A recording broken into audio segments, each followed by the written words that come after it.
మన దేశానికి అప్పటి ప్రధానమంత్రి అయిన లాల్ బహదూర్ శాస్త్రి ఒక చిన్న కార్ కొనడానికి బ్యాంక్ నుంచి లోన్ తీసుకున్నారండి. బట్ కార్ కొన్న కొద్ది రోజులకే అండ్ లోన్ రీపే చేయకముందే ఒక మిస్టీరియస్ వేలో ఆయన ప్రధానమంత్రిగా ఉన్నప్పుడే తస్కంట్లో చనిపోయారు. 1964లో శాస్త్రి గారు ప్రైమ్ మినిస్టర్ గా ఉన్నప్పుడు తన ఫ్యామిలీ మెంబర్స్ పర్సనల్ ఇంకా ప్రైవేట్ వర్క్ కోసం ఆఫీస్ కార్ ని యూజ్ చేయడానికి వీల్లేదు అని చెప్పి ఆయన చెప్పడం జరిగింది. ఆయన పిల్లలు స్కూల్ కి ఒక సాధారణ పిల్లల్లానే జట్కా బండిలో వెళ్లేవాళ్ళు.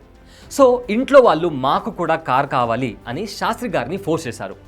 ఆ టైంలో ఆయన బ్యాంక్ అకౌంట్లో కేవలం 7,000 రూపాయలు మాత్రమే ఉన్నాయంట. అయితే ఆయన ఈ దేశానికి ప్రధానమంత్రి. ఆయన తలుచుకుంటే ఆయన పొలిటికల్ ఇన్ఫ్లుయెన్స్ వాడి ఈజీగా ఒక కార్ని కొనొచ్చు. బట్ ఆయన అలా చేయలేదు. పంజాబ్ నేషనల్ బ్యాంక్ నుంచి 5,000 రూపాయలు లోన్ తీసుకొని ఒక క్రీమ్ కలర్డ్ ఫియాట్ కార్ని కొన్నారు. బట్ కార్ కొన్న కొద్ది రోజులకే అండ్ లోన్ రీపే చేయకముందే ఒక మిస్టీరియస్ వేలో ఆయన ప్రధానమంత్రిగా ఉన్నప్పుడే తస్కంట్లో చనిపోవడం జరిగింది. ఒక ప్రధానమంత్రి హోదాలో శాస్త్రి గారు చనిపోయినా కూడా ఆయన తీసుకున్న లోన్ని శాస్త్రి గారి వైఫ్ లలిత శాస్త్రి తనకు వచ్చిన పెన్షన్ నుంచి ప్రతి రూపాయిని బ్యాంక్కి రీపే చేయడం జరిగిందండి. ఆయన జ్ఞాపకంగా ఆ కార్ ఇప్పటికీ కూడా ఆయన ఇంట్లో అలానే ఉంది. ఇక్కడ మీ అందరికీ గుర్తు చేయాల్సిన ఒక ఇంపార్టెంట్ పాయింట్ ఉంది. That is death of Lal Bahadur Shastri. ఆయనది క్యాజువల్ డెత్ అయితే కాదు, ఒక మిస్టీరియస్ వేలో ఆయన చనిపోయారు. కానీ ఎలా చనిపోయారు అన్న దానికి ఇప్పటికీ కూడా ఆన్సర్ అనేది లేదు. బట్ ఆయన చనిపోయే ముందు ఏం జరిగింది, ఆయన మరణం వెనుక ఎవరు ఉన్నారు అని ఆల్రెడీ నేను ఒక వీడియో చేశాను. కుదిరితే ఆ వీడియో కూడా చూసి మీ థాట్స్ని ఇంకా ఒపీనియన్స్ని కామెంట్ సెక్షన్లో మెన్షన్ చేయండి. అండ్ ఈ వీడియో ఇంకా అయిపోలేదండి, ఇంకో అప్డేట్ కూడా ఉంది.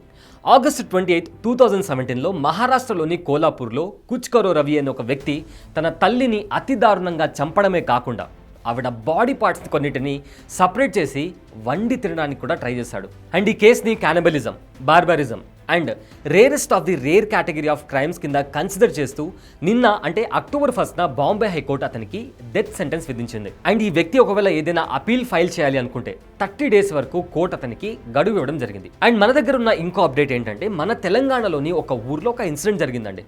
అసలు అది వింటే ఇలాంటి వాళ్ళు కూడా మన సొసైటీలో ఉన్నారా అనే డౌట్ మీకు ఖచ్చితంగా వస్తుంది. అయితే మ్యాటర్ ఏంటంటే తెలంగాణలోని మెదక్ డిస్ట్రిక్ట్లో గౌతమ్జిగూడ అనే ఒక ఊరుంది. అయితే ఆ ఊర్లోని ఒక కుటుంబాన్ని ఊరి పెద్దలంతా కలిసి ఊరు నుంచి బహిష్కరించారు.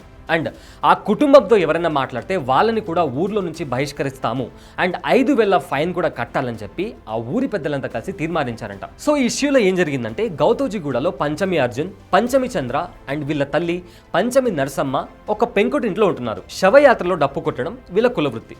అయితే గతంలో వీళ్ళ నాన్న డప్పు కొట్టి కుటుంబాన్ని పోషించేవారు. ఆయన చనిపోయాక వీళ్ళ తల్లి కూరగాయలు అమ్మి మరి అర్జున్ ఇంకా చంద్రాని చదివించారు. ఒకరేమో ఎంకామ్ ఫినిష్ చేశారు, ఇంకోరేమో ఎంఎస్సీ ఫినిష్ చేశారు. అది కూడా ఉస్మానియా అండ్ జేఎన్టీయూ హైదరాబాద్ నుంచి. అండ్ ఇక్కడ ఇంకో ప్రౌడ్ థింగ్ ఏంటంటే వీళ్ళ ఊర్లో పోస్ట్ గ్రాడ్యుయేషన్ ఫినిష్ చేసింది వీళ్ళిద్దరేనండి. ప్రజెంట్ వీళ్ళు ఒక పెద్ద ప్రైవేట్ కంపెనీలో జాబ్ కూడా చేస్తున్నారు. సో ఇదే నేపథ్యంలో వీళ్ళ ఊర్లో ముద్దిరాజ్ కులానికి చెందిన రంగైపల్లి మల్లయ్య సెప్టెంబర్ 3న చనిపోయారు. సో ఆయన శవయాత్రలో డప్పు కొట్టాలి అని చెప్పి పంచమి కుటుంబాన్ని అడగడం జరిగింది. దీనికి రిప్లైగా మేము చదువుకొని మంచి మంచి ఉద్యోగాలు చేస్తున్నామండి, మా కుల వృత్తిని మేము కొనసాగించడం లేదు అని చెప్పడంతో ఊరి పెద్దలంతా కలిసి పంచాయతీ పెట్టారు. అండ్ ఈ పంచాయతీలో మీ నాన్న కడుపులోనే కదరా మీరు పుట్టింది, ఆయన కొట్టినప్పుడు మీరెందుకు కొట్టారని చెప్పి అవమానించారంట.